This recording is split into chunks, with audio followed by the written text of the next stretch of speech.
Hey, it's your pal Mike Shea from Sly Flourish, here with another episode of Sly Flourish's Lazy D&D Prep. This is a weekly show shot 10 a.m. Eastern Standard Times in which I go through steps from Return of the Lazy Dungeon Master while preparing for my Sunday D&D game. In this case, I am running a homebrew campaign set in the world of Eberron called Eberron the Second Mourning. This show, like all of the work of Sly Flourish, is brought to you by the patrons of Sly Flourish. If you want to be a patron of Sly Flourish and help support the show, you can do so by going to patreon.com/SlyFlourish and becoming a patron. Patrons help pay for all the bandwidth and all of the websites and services and all the different little odds and ends that it takes to keep the show up. So for those of you who are patrons of Sly Flourish, thank you very much. So what did we do last time? Our group... So I never know how to summarize this. So I'm going to try to summarize it as succinctly as possible. It'd be great if I had like a 2-sentence description of where my campaign was going, but it's a long campaign. The characters began in the city of Sharn, where they learned that a villain named Leto Skal, who was an Oni, was secretly trying to put together the next weapon of mourning, the weapon that was recreate the weapon that destroyed Sire and turned it into the Mournland. Was doing so for power. It turns out there are multiple factions that were involved in this, and Leto Skal was involved in many of these factions, including the Emerald Claw, the Droam, the monstrous nation of the Droam, and others, and including just doing it himself. The characters chased him all throughout Sharn, and he eventually fled to the Mournland, but made his way over to Droam. The characters were kind of following his trail and ended up in the Mournland themselves. Everything is now starting to come together as Leto Skal, the daughters of Sorakel, the daughters of Sorakel, who are the leaders of the Droam, the monstrous nation of the Droam, the Lord of Blades, or followers of the Lord of Blades, and Leto Skal himself, are all making their way to the city of Making in the center of Eberron, which is where the weapon, the original weapon that caused the mourning, was built and went off. Whatever it is.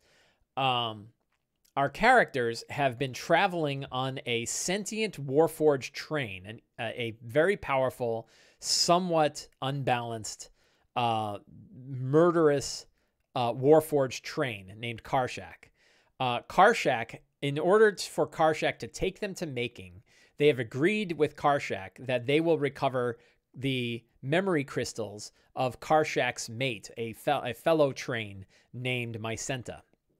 Mycenta's memory crystals are being held by a member of House Orion named Gareth D. Orion, and he is being protected by assassins from House Thorani in the Academy of Eberron in the city of Faragon. In the Mournland. The city is now a ruin, right? The Faragon was one of the cities of Sire that was destroyed. I'm making it up. That didn't exist in the books. So the characters have made their way into Faragon. They battled a tremendously powerful artifact-eating monster called not a Cenobite. Cenobites are the pinhead guys from Hellraiser. Great movie, by the way, Hellraiser. And my mom should watch Hellraiser. Is my mom still here? She just watched Cabin in the Woods. I think she should watch Hellraiser next. I don't think she'll like it.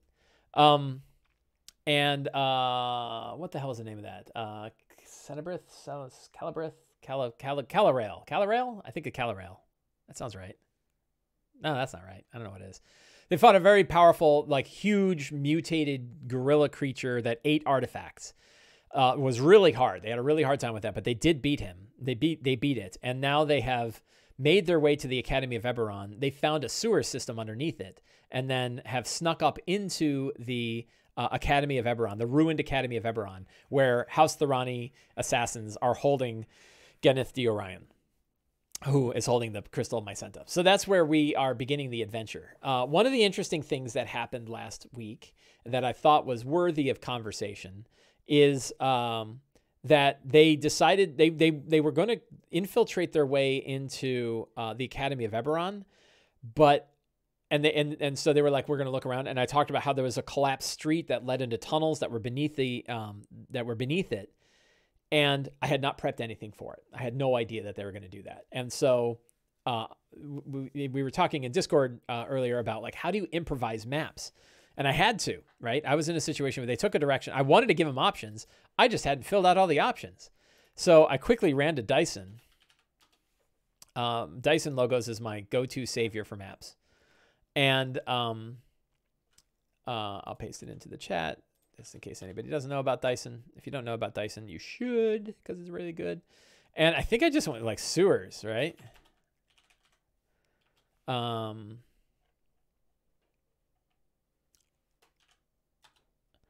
I kind of like, and I think this is the one I grabbed. I think I ended up grabbing this one. So I grabbed the second one. I typed in sewers and I said, okay, we're good. And I grabbed the map. And I said, okay, you start off here and you're making your way down and there's like fetid water, nasty ass water, multiple paths, secret chambers. They skipped the secret chamber. They started making their way around here. They got attacked down here. They got attacked by a black pudding. That was great fun because I cheated and I had the black pudding split over and over and over again. We actually had I think we were close to having like 8 black puddings with a half a hit point each. It was hysterical. And they made their way along this path. I don't know. I can't remember if there's any other trickery here. There were some sluices that they had to deal with, and they messed with the sluices. That was fun. And then they made their way into the secret chamber and climbed up these stairs and made their way into it. But I had to like improvise this whole thing. And I basically just went to a map. I went to Dyson Logos. I grabbed a map that was like the closest thing I could find. And then I grabbed my own copy of Sly Flourish's Lazy Dungeon Master Workbook. And I went to the monster section. Right? There is one thing that I have in here is random dungeon monster tables. And these are like all the SRD monsters that make sense to like locate in a dungeon. And I just started rolling on the table and found black pudding. And I was like, well, black pudding it is, right? And, it's a little like that doesn't quite. But I also, the other thing I had is while they were down here, they could see mosaics on the walls and old statues that were from the age of Galifar. And then they found some stuff that was as old as the Dakani. And what they realized is that the Academy of Eberron is sitting atop ruins Sire. So they're ruins of Sire that were built upon ruins of Galifar that were built upon ruins of the Dakani. So there's layers of stuff here. And it's because there's sort of a magical conduit in this area that makes it a really good place to practice your arcane stuff. That has now gotten disrupted, and now we have wild magic going on in the area. So they learned about that as they were going through this area. And yeah, so the session was pretty short. The session was they fought the I'm going to call it a Calarail. That sounds close enough. I can't with that right. They fought the Calarail. They defeated it. They kind of scoped out the place. They decided to go through the sewers. They made their way through the sewers and they made their way up to the top place. And but it was interesting on like how to improvise. And it's really like when you're stuck, if like the characters go a direction you weren't expecting, for me, what helped was finding a map, finding some inhabitants, right? Random tables of inhabitants, and wrapping it in secrets and clues that I'd already written up. And those 3 components alone were enough for me to sort of fill out about an hour and a half of material when I didn't have it prepared at all. So I think that's that was an experience for me that I wanted to share because it was an interesting experience and it kind of worked. It's a little bit better if I had some more interesting features here and I had sort of encounters that were set here that I sort of predefined, that would have been better. But I had what I had. So let's put that aside and let's go to our notes and start preparing for today's game. So, we have our generate. Oh, what did I just do? We have generate a session planning template. We click that. It generates a new template for today's game. We go in here. It is 6 December 2020, Sunday, Eberron. This is for my Sunday game. I customized my sheet here a little bit to make it a little bit faster for me to do these notes. And I showed this trick I just did a video about how to use Notion for D&D. So you can take a look at that. I need to link that on the article, by the way. I got to remember to do that. But yeah, I did a new YouTube video last week, I think. And it's been very popular. It's like a 30-minute video on how to use Notion for D&D prep. But one of the things I talk about in that video, and I'll show it now, is you can go to your session generating template link here. You click the little gear, and that shows you the button name and the template, and you click the template, and you can customize the template in here however you want. And then every time you click that session generation button, it will generate that new version of the template. So it's a real handy trick for customizing the template. So that's how I customize that. So first thing we do is review the Sunday characters. We have 6 characters in our game.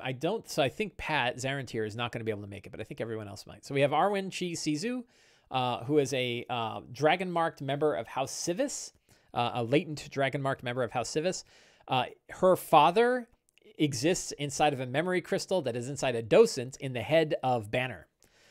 Banner is a Warforged paladin of the Becoming God who has Hrun Sizu, Arwen's father, encased in a memory crystal in his head, who likes to be referred to as Uncle Hrun and gets very upset when Banner refuses to refer to him as Uncle Hrun. So one of the things is like he'll get knocked unconscious and he'll find out, and there's Uncle Hrun, and he's like, I'll help you up, but you gotta call me Uncle Hrun. And he's like, we have Saber. Saber is a shifter monk of the Four Winds bounty hunter. Saber knows that the House Thorani assassins are a bunch of bad people. He probably knows their leader, Needle, and knows that she was an assassin of royalty back during the last war. Needle is the leader of the assassins that we're going to find in this area. Shane Husk is famed novelist, hobgoblin wizard, who wrote a lot about the last war and knows a lot about the lore of the place. So he may have even visited this place back during the war. And remembered it during the morning. So there might be more there. Shift is one of the first Warforged ever made, who has her brother Crash embedded in her memory crystal in her head. We have lots of NPCs. Is this set in Sire? So Sire is destroyed and is now the Mournland, and this is set in the Mournland where Sire used to be. So Shift is a monk. A Warforged warlock whose patron is her grandmother, who happens to be Lady Ilmaro, the Lich Queen that runs the Emerald Claw. And she just recently found it. So I had to, if you recall, in our last show, I had to come up with a lost day for Shift, and I did, and gave it to her, and she says, yeah, I don't think I'm going to do that. And I was like, that's cool, it's up to you. But the reality is she was built to serve the Emerald Claw, even though she was in Sire. And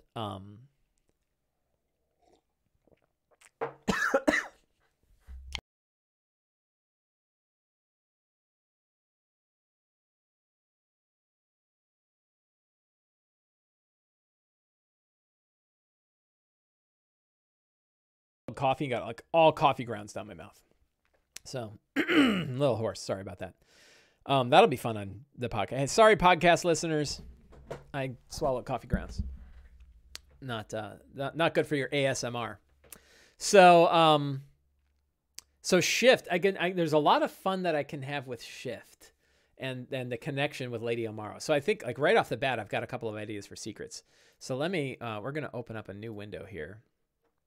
And we're going to go to our notes, and we're going to drop down to secrets. You don't have to follow the steps in order. You can jump all over the place. I mean, you are, of course, free to do anything you want, including deleting steps or throwing them away completely and come and go with your own steps or whatever you want.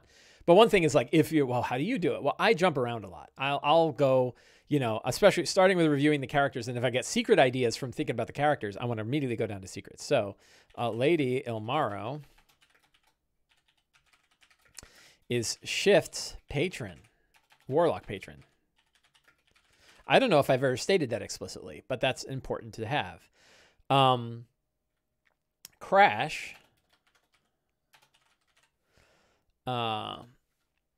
knows that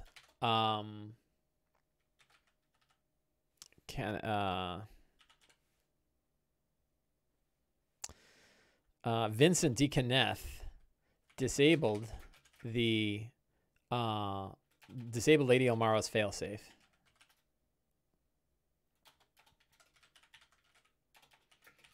in Shift.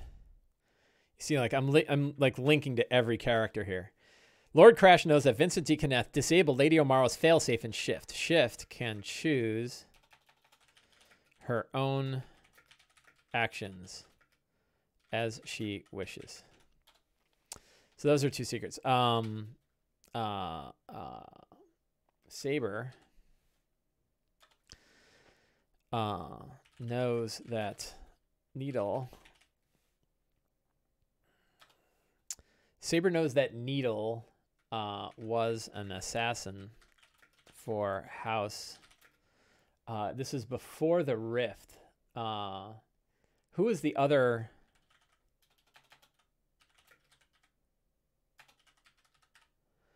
So House Thorani was part of another dragon-marked house.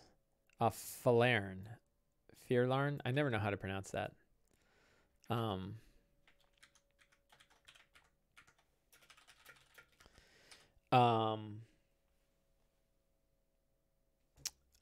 Saber knows that Needle was an assassin for House Falarn during the war.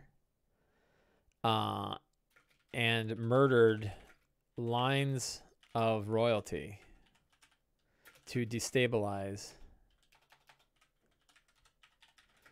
numerous nations.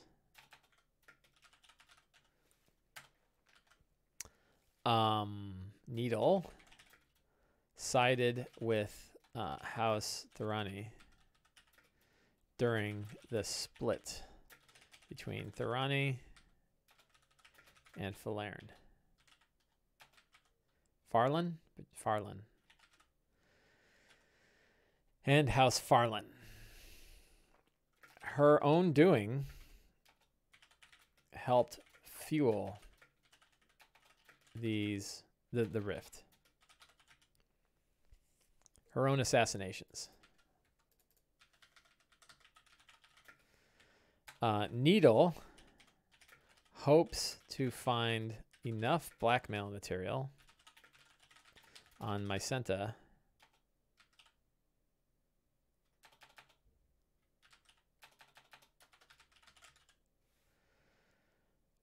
hopes to find enough blackmail material on Mycenta to blackmail many members of the dragon-marked houses for their crimes during the last war. See, I'm just banging out secrets today, boy. What else? Mycenta killed themselves for once they realized the horror of the mourning and the part they played within it.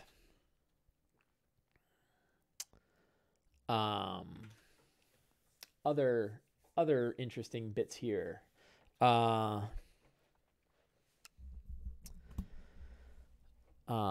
daughters are close. The daughters of Sorakel are close to finding the city of making, and plan to go there in force. All right, 3, 4, 5, 6, 7. So I got the 7. It's always the last few secrets. We'll hang on to those last 3. The last 3 secrets are always hard. So strong start. Spy wanders into the room.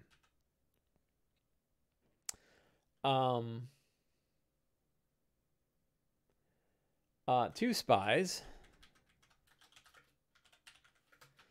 wander into the room looking for some privacy. That's always a good start.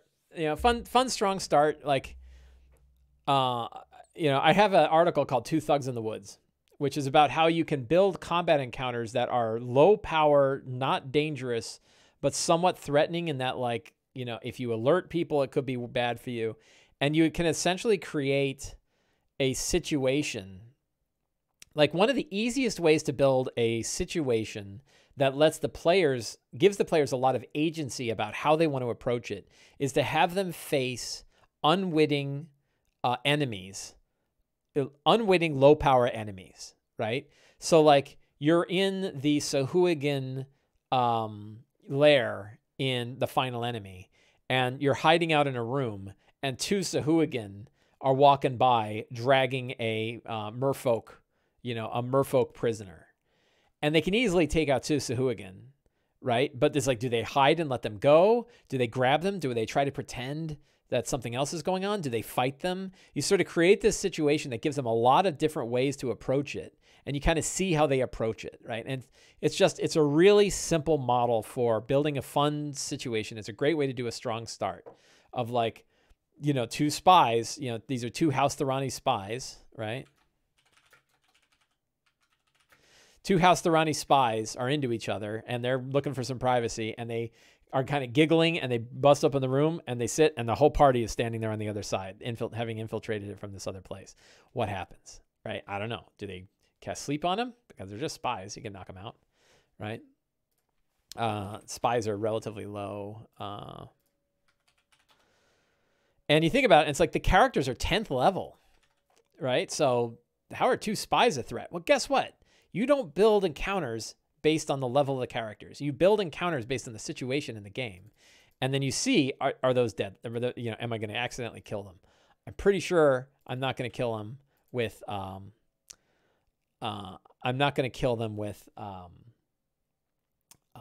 2 spies. What information do the spies have that can cause all kinds of trouble if they're let go? Yeah, right. It's an interesting quandary, right? The players don't know what to do. You can be more careful drinking my coffee. I think that's the reason why. It's the dregs. I'm at the dregs, but I have a whole other coffee. So, yeah. So that's a strong, good. I'm happy with that, right? I feel like I've got a good strong start. You know what we should do though is get the map. I've got this map to the sewers. That's totally useless. So let's go instead. I made another improvement to the Notion, the Sly Flourish Lazy Dungeon Master Notion template, which is now, if you go to the database, like the campaign database, it is in date order. It's last in. I think it's last modified.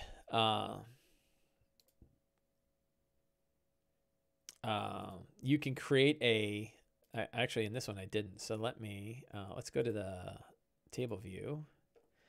And let's open one up. Whoops. Open. And we're going to add a property. And the property is going to be last edited time. Bang. Right? And I actually don't need the created one. So we're going to get rid of that one. Delete that property. Sure. And now,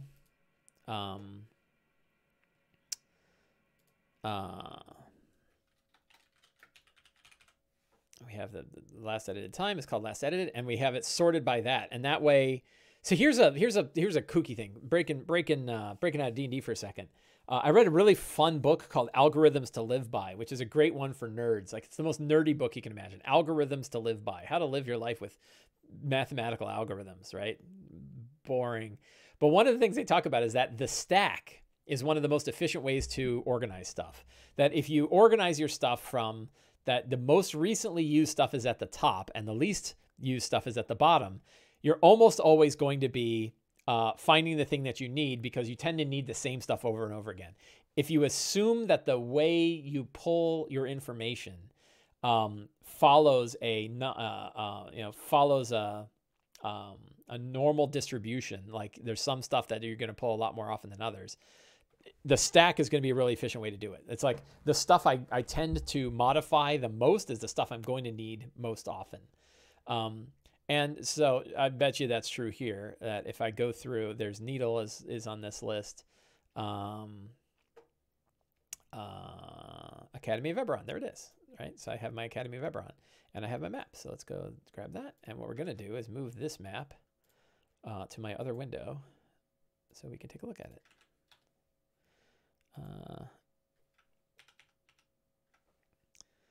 Where did they show up? They showed up in this small room, right in the lower left, right above the converted barracks. Great font on that map. Is it? I don't know. I grabbed whatever font. I grabbed whatever. I did this in preview on a Mac, so whatever they did is what I did. Which is probably Helvetica, because Apple sure loves their Helvetica. So scenes, 2 spies. We have, infiltration of the academy. We have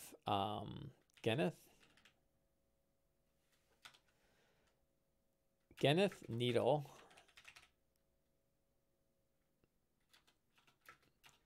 and Mycenta. We have Karshak. Whoops. Return to Karshak. And then we have the new. So here's a secret. This is something I did for my other. Let's see, I don't need 2 copies of that.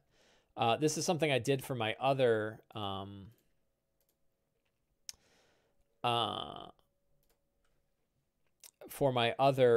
group, which was that when Mycenta and Karshak get together, they form a new entity called Valis.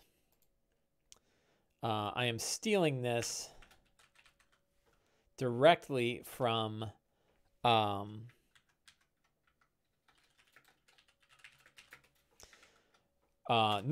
the book Neuromancer. So in the book Neuromancer, spoilers, I guess, there's 2 AIs. Neuromancer is a book about 2 artificial intelligences that are kind of fighting with each other, one of which wants to destroy the other one, I think. And then the other one realizes that in doing so will be joined into a new thing. And at the end, they are joined into a new thing, which actually becomes a bunch of gods called Loa that live inside the internet. It's a kind of fun book. It's a great book. It's the best. It's my favorite novel of all time, I think. Neuromancer is. It's really, really good.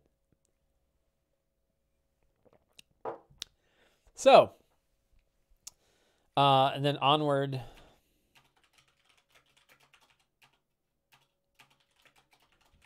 Onward to the Glass Plateau. And then we have Making. And then we have Claw Rift. And then Finn. So right there is the outline of the scenes all the way from now until the end of the campaign. Which we can start, I'm starting to keep that shining star out on the horizon. My other group is actually a lot closer to it than this group. So I will have a better idea of how that goes beyond. Yeah, William Gibson is the author, and it's a fantastic book. It was written in 1984, so it's 30 years old, something like that. No, 20. What is that? How long ago was 1984? Not 40 years. It's like 30 years, 35 years, 36 years. Sounds right. Very funny thing about Neuromancer. Neuromancer is the first book. If there's all this stuff about Cyberpunk, and if you look at Cyberpunk Red, a brand new game that came out and was already an Adamantine bestseller, I got the boxed version. So Cyberpunk is this whole Cyberpunk RPG. I got the Jumpstart kit, which is pretty cool, and it's all Cyberpunk stuff. All this stuff came from the genre of Cyberpunk, which started with the book Neuromancer by William Gibson. I'm pretty sure he was the first guy. The other novel that's often credited is Snow Crash by Neil Stephenson. And the funny thing that Gibson says is he's like, boy, it wasn't a very good predictive book at all, because we had super sentient artificial intelligences, and we had neural links that could drive your entire personality into a virtual world of cyberspace, but everybody still talked on payphones. And everything was still wired. There wasn't wireless stuff at all. And there wasn't, and there weren't cell phones. And so, I always thought that was very funny. So those are the scenes, and I'm all set there. We're going to come back to our secrets for those final 3 secrets. Locations are pretty easy. We have Academy of Eberron. And that's pretty much it. I'm not going to worry about the rest. NPCs, just for funsies, we'll put Geneth. We'll put Needle. We'll put Mycenta. And we'll put Valis. Good enough. I'm pretty happy with that.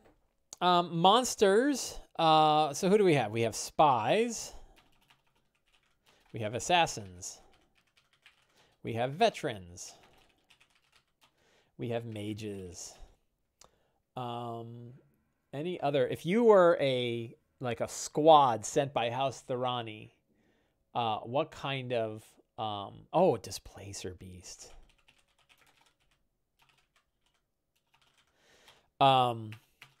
Because House Thorani's symbol is a Displacer Beast, but she actually has Displacer Beasts that work for her. So here's another thing that we do. So here's Mike Shea's dirty trick for doing general and counterbalance, right? And so what we do, the characters are they 10th level yet? I think they might just be, let's see, let's pull one of them up.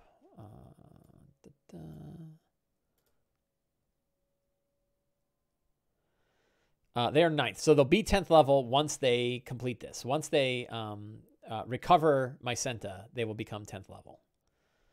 Is that too early? When did they get 9th? I think I might keep them at 9th level until they reach the Glass Plateau, which is pretty much now. So yeah, pretty much the same thing. And then I'll make them 10th level. So I think they're leveling a little faster than my other group.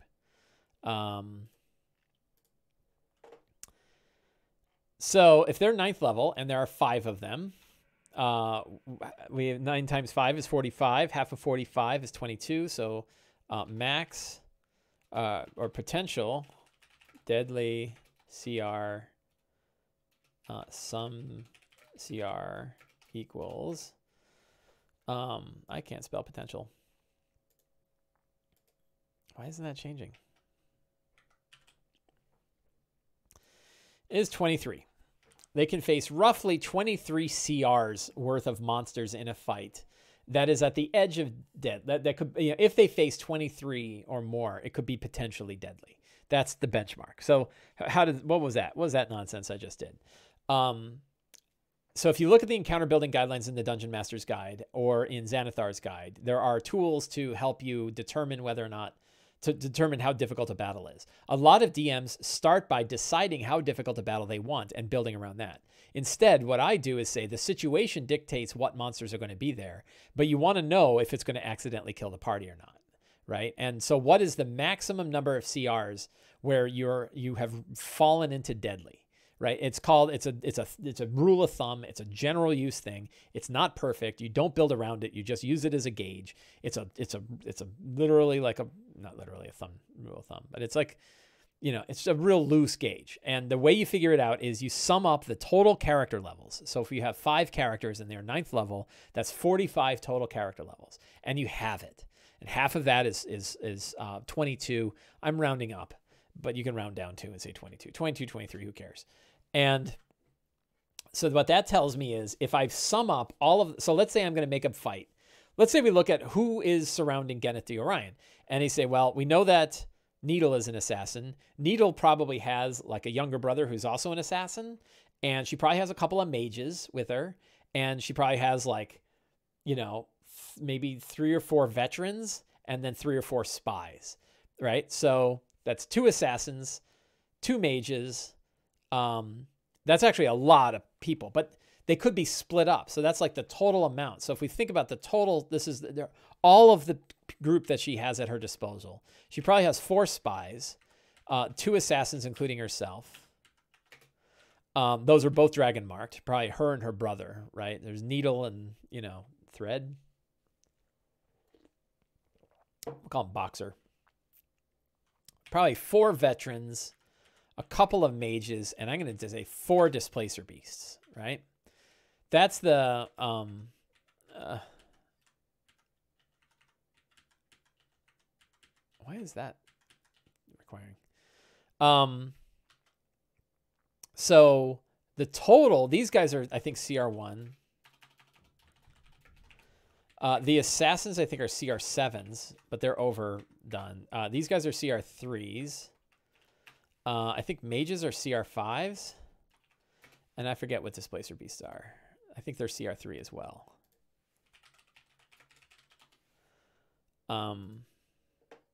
They are CR3s.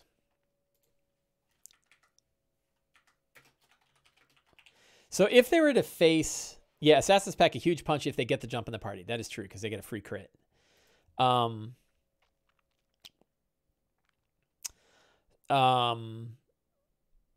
So if they were to fight all of them at once in one big fight, 4 times 3, so we have 4. 4 and 14 is 18. You can already tell, like, I'm way above. 4 times 3 is 12. 12 plus 18 is 30. I'm way above the 22, right? Another 10, and then another 12. So they're going to have to split this up, right? And I think that the groups are going to be split up, you know, and I'll have to decide how they do it. It's probably 6 spies, because 2 of them are going to be heading off to the room for some fun.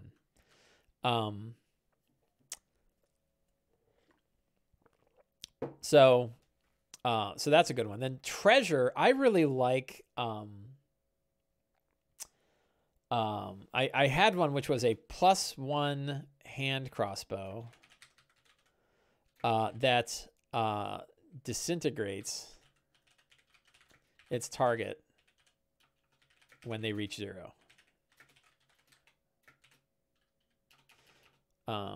When they die. So what do you call that? Clean kill? I need a name. I need a name for our hand crossbow. This is the hand crossbow that Needle uses. Ashes. That's pretty good. Perfect. Thank you, Rakam. Ashes is a +1 hand crossbow that disintegrates its target when it dies. Any other things that that they might find here? I don't know.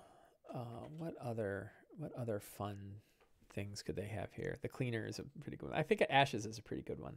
I'm kind of digging that. What we can do, if you don't have ideas for magic items, you can always go to random treasure. And I prefer Donjon's random treasure generator. And we'll pick CR, it doesn't really matter.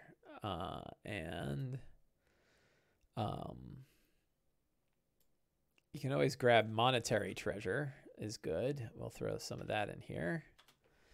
So there's a lot of, they'll say like 4 times potions. Whoops. So you can always find that, and then we'll see what other magic items. If you guys know of a good magic item generator that can roll like per table on the list that's in the DMG, that would be really cool.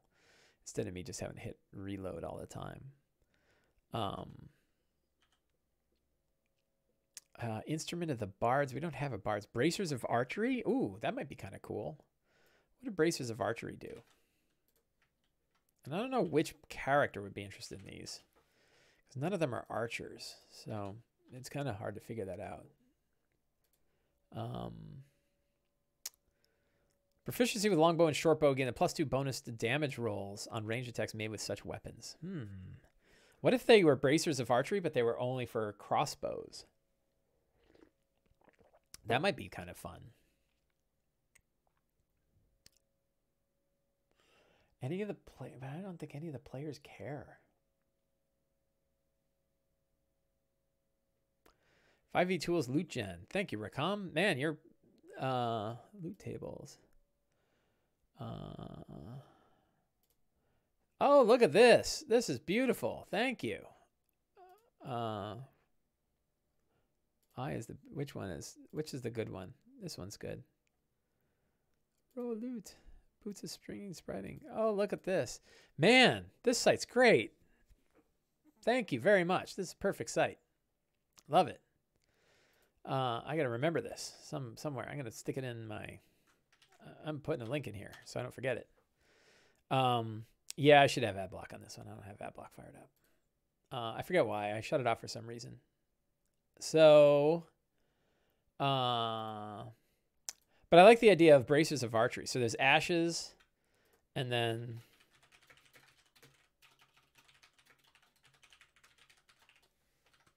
and she's wearing that, right? So I think that's a good. Well, let's see. Let's try this. Let's try this loot thing again. Boy, the ad block. What if I click that? Those are Google ads. A javelin of lightning, brooch of shielding. Whoa, what happened there? That's not what I wanted. I guess we'll go back to here.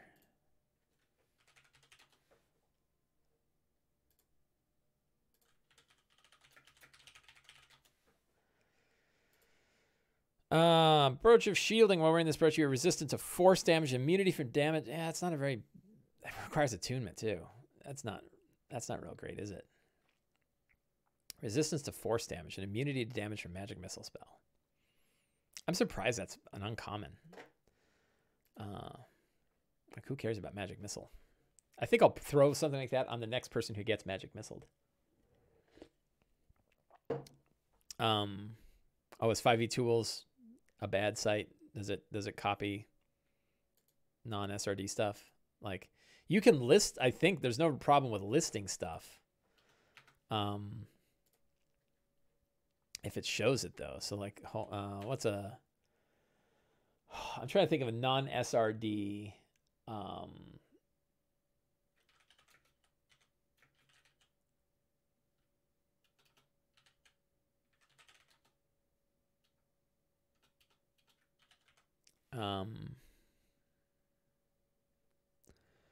Rod of Vanadad. Yeah. This looks like it's doing too much. So never mind. I don't recommend it. We'll delete that from the show notes because it looks like it's got two. No problem. We didn't know. It's funny because like I don't need like I think I can make one. I think I'm gonna make one someday. Maybe if I have time. Maybe this afternoon. I should be able to build one using what's it called? That great random table generator. Damn, that I love. Perchance. And Perchance is a table you can build your own. And I wonder, there's probably oh, that's the Reddit page. Perchance probably has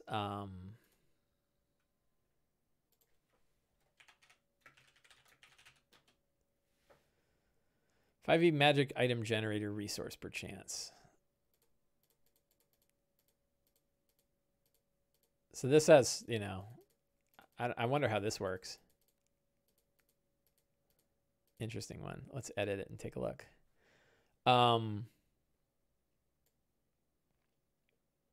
Yeah, it looks like somebody did it. So they rolls a magic item, but you can probably change it up here. So the thing is, it's like Perchance you can actually edit your own random tables, and it works really nicely.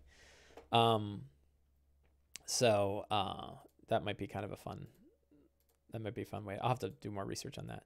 Anyway, I think I'm good on magic items. I wonder which player would be interested in like a +1 hand crossbow with a set of bracers of archery. Like it's really good for the villain. I don't know if it helps any of the characters. But it's such a bizarre item. And it's murderous crossbow, right? It's designed to assassinate. Like you shoot someone, they die, and they turn to ash, and then you go, and all their ashes go away. And then it's like they never existed at all. Then I have my scratch pad. I get rid of the Wednesday people. And now I've got the Sunday people, and I've got my marching order, and I've got my alias for doing initiative for Avray. And, you know, oh, so yeah, we need more secrets. 3 more secrets. What else could they learn? So I don't think we're going to bother to throw the making stuff in there yet. We could do some Glass Plateau, Karshak's last station is just inside the glass plateau. The characters will need to cross the wastelands to reach making.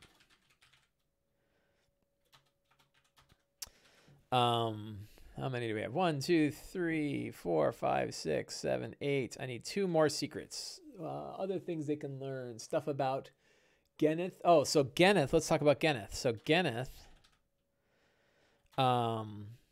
recovered Mycenta because he hoped to use them to power a massive airship. Mycentas. Oh, come on. Oh, no. Whoa, what just happened? Everything still going? My whole screen went blank for a minute. It freaked me out. I think we're still going. Tell me if there's any problem. We're going. We still live? I hope so.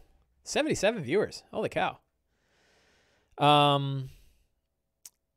Mycenta.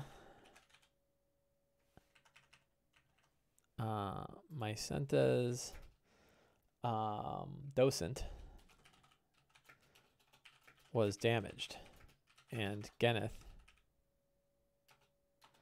hasn't been able to fix it. Needle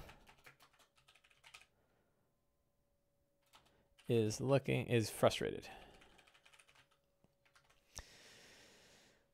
I think docent is with an E. There it is. Yes, the idea here is Mycenta is the other train, and her memory crystal is embedded inside of a docent, but the docent is broken, which means they only have one working docent, and it's currently the one that Banner is using in his head. So they'll have to find a way to fix it if they want to get everything to work. It's going to be kind of interesting how that plays out. I don't know how that's going to play out. I want to make sure they have kind of options for, I want to put like a constriction in place. Like they only have one working docent and it's the one that Banner has. I hate to take a magic item away from somebody, so I have to find some way that Banner still gets all that benefit of the docent. If they decide they want to pull it out, I don't know how that'll work. So it could be kind of interesting how that plays out.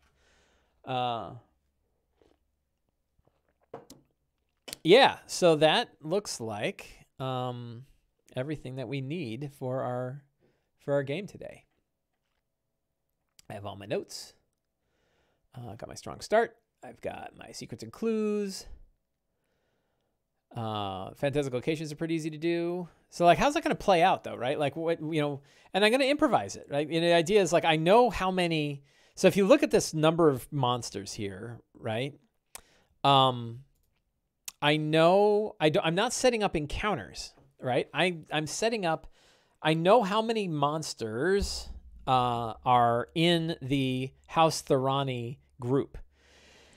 That's the group that she's been bringing around, and it looks like what, a dozen or so. We have 6, 10, 12, 14. So there's 14 of them, 14 humanoids and 4 displacer beasts that have been making their way into the Mournland, hunting through the Mournland. They probably had more and they were probably killed. Are they hunting Needle or do they work for Needle? The characters are hunting Needle. All of this group work for Needle. Needle is one of those assassins, and this is her group. So she's a dragon-marked member of House Thorani. These are all House Thorani agents that are with her, including her own pet displacer beasts. So that's how that's going to work. But I'm going to break up the group. Like they'll wander around. They'll kind of see that there's different groups. They might have to try to like Metal Gear Solid their way through this by picking them off one by one, and slowly bringing them down. Or they may just pop out and be like, "Hey, we're just here to talk. All we want is that thing." And she's like, "I don't know if I can give it to you." And it could be a big fight. So it could be really interesting. So I think we are all set. So I think I might call it a little early. It's already 11:15, and I have to get ready for. I have to have a little lunch before my game. So I think we're going to call it a day here. So I want to thank everybody for coming today. I always love having a group together. Thank you to everybody for coming. Again, if you want to help support shows like this and the other works of Sly Flourish, you can do so by going to patreon.com/SlyFlourish and becoming a patron member. And I will be back online. So I'm probably going to do I've got a couple of videos planned between now and next week. So we'll see. I've got some fun things coming up. But I will certainly be on next Sunday for this show when we go through what happened and where the characters ended up and how things go. So I'm going to thank everybody for coming. Have a great day and have a good week and get out there and play some D&D.